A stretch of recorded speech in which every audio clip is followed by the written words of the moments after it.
हमने पिछले वीडियो में ऑटोट्रोफिक न्यूट्रिशन के बारे में पढ़ा था। चलिए इस वीडियो में हेट्रोट्रोफिक न्यूट्रिशन के बारे में बात करते हैं।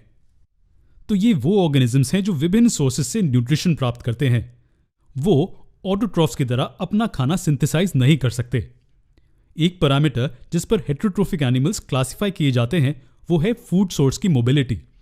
इसका क्या मतलब है? चलिए इसे एग्जाम्पल्स की मदद से समझते हैं।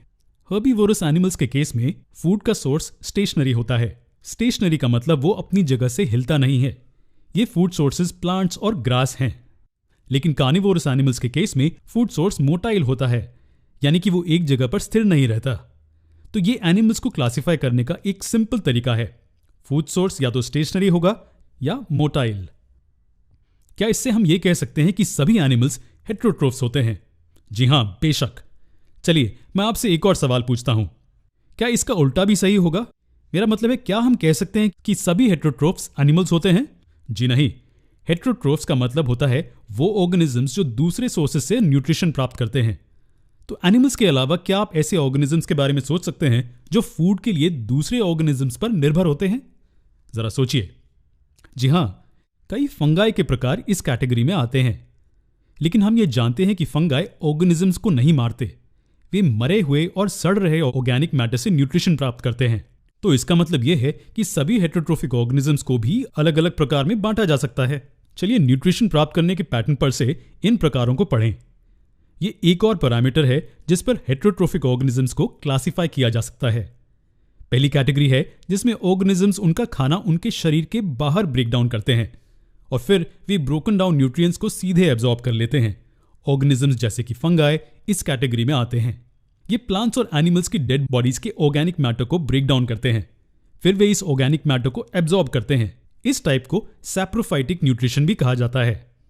अगर इस टाइप में खाना शरीर के बाहर ब्रेक डाउन किया जाता है तो क्या आप दूसरा टाइप गेस कर सकते हैं? जी हां, दूसरा टाइप वो है जिसमें डाइजेशन बॉडी के अंदर होता है। और इस कैटेगरी का उदाहरण मनुष्यों से बेहतर और क्या हो सकता है?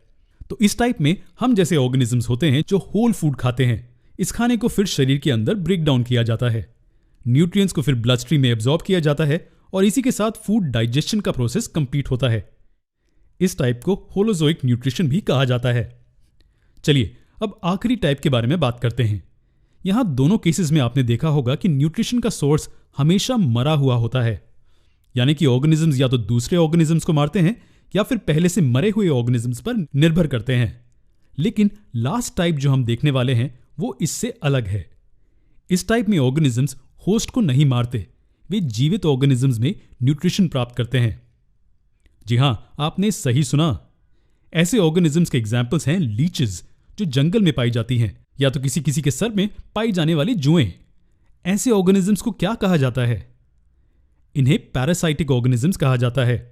हालांकि ये होस्ट को नहीं मारते लेकिन उन्हें काफी नुकसान पहुंचाते हैं। तो इस तरह न्यूट्रिएंट्स को प्राप्त करने के तरीके पर हम हेट्रोट्रोफिक ऑर्गेनिजम्स को कैटेगराइज करते हैं। ये 3 प्रकार हैं: सैप्रोफाइटिक, होलोजोइक और पैरासाइटिक न्यूट्रिशन। आने वाले वीडियोस में हम डाइजेशन के प्रोसेस को डिटेल में देखेंगे।